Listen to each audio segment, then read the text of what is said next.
morning, good morning. Happy Thanksgiving. As I take a sip of my tea here, up in the wee hours of the morning, speaking to my God, and I thought after I speak with him, I speak with you guys, have a conversation with you. Listening to one of my favorite songs. Some would say it's a worship song. And it being Thanksgiving Day, I thought I'd bring some context to this thing we call Thanksgiving. And hopefully inspire and encourage some people out there that might be feeling a little down today. It might be operating in some doubt and unbelief, some zombie-like thought, which is what I like to call it. But Thanksgiving is an act of worship. For those of you who don't know, being grateful is an act of worship, an act of reverence, an appreciation, not just for the circumstances, good or bad, but who's at the helm of orchestrating these circumstances or changing them.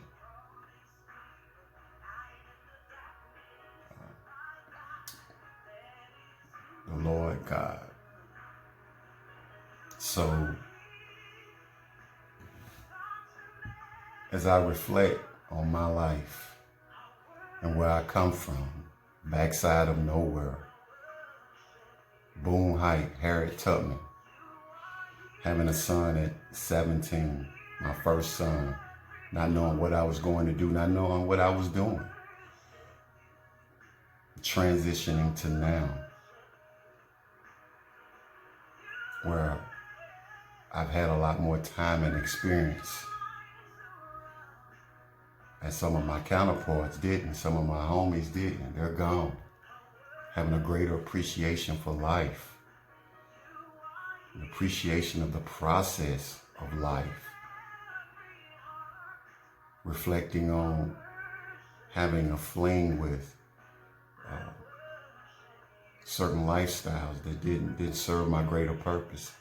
Certainly wasn't for my greater good or society's greater good as a whole.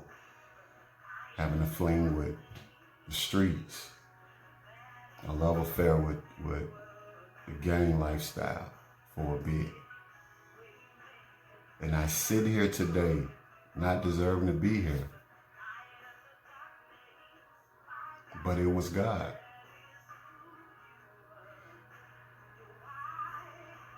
Having an opportunity to marry, not once but twice. Some people don't have an opportunity to do it one time. Having an opportunity to father my own offspring where my father wasn't able to.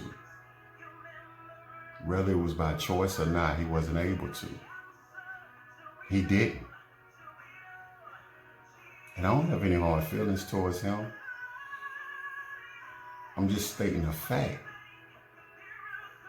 The opportunity, not only, again, to father my own offspring, but having an opportunity to father a stepson, my first marriage, and a stepdaughter in my second marriage.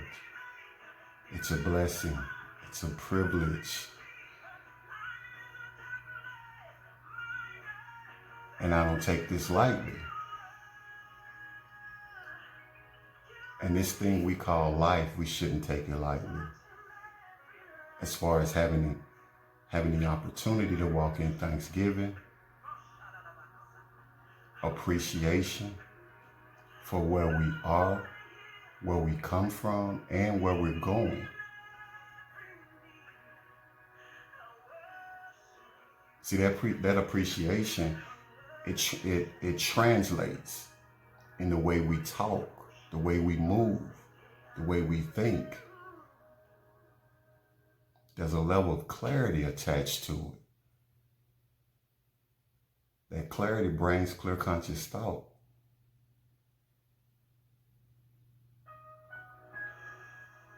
So for those of us who may be feeling a little down today, we know it's been a long, trying year. COVID, then the elections. We have people on, opposing views and opposing sides of the fence, politically, spiritually. But that doesn't change anything about where we are, where you are, in the level of grace and mercy that's attached to your life. Because if you're still on this side of the dirt, there's a level of grace and mercy attached to your life. And there's an opportunity for things to shift. We know the saying, we know the old saying, all things must change. All things must change. This too shall pass. So where you are today, if it's not where you want to be, there's an opportunity on this side of the dirt for things to change. You just got to shift your mindset. You got to shift from zombie-like thought to clear conscious thought. What is that? Clear conscious thought is the ability to think rationally from a place of logic and reason to, versus emotion. To exercise critical thinking skills and criticize your own thoughts and remove warped views and perceptions that hinder common sense. There's no common sense attached to doubt and unbelief. There's no common sense attached to zombie-like thought. There's no common sense attached to not walking in Thanksgiving, not having a healthy appreciation and reverence for God, for who He is, and where He's taking you. So this Thanksgiving Day, no matter who you are, no matter where you might be in your life, no matter what stage you might be in, I encourage you. I push you, I tug on your level of consciousness to shift. Remember, God is not the author of confusion. So if He's not the author of confusion, He has to be the author of clarity. So where does that clarity lie? That clarity lies in the lane of thanksgiving. So shift from that lane of not appreciating where you are and where you come from, and not having a healthy expectation of where you're going. Shift from that lane. Get in the lane of clarity, which is the lane of understanding, certainty, and truth. What is that? You understand whose you are, who you belong to, who is orchestrating your life. You're certain about where He is taking you. And the truth, here's the beautiful part. The truth is, you're blessed. He said it. When He looked back, after He created everything, He said it was all good. You good. It might not look like it, it might not feel like it. And there was a lot of times in my life that I felt like that. And I'm gonna be 100 with you, even recently. But I constantly reshift. I constantly reposition myself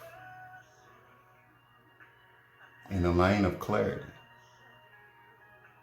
and operate in the lane of thanksgiving. To my family, I love you. Those that I'm not able to be there with, I love you. I appreciate you. I value you. I speak blessings over you. For those who are watching this video, I speak blessings over you. I pray that the author of clarity, the understanding and certainty and truth that you need to navigate whatever challenges you're in right now, to navigate those appropriately. I pray for that revelation, that level of clarity to fall fresh upon you, to illuminate in your heart and your mind, and for you to be able to process it and apply it and bring a level of value not only to your own world, your own space, but to other people's world and space. Remember, this is the day that the Lord has made. I rejoice in it and be glad. God bless. And salute those of the household of faith. You guys take care.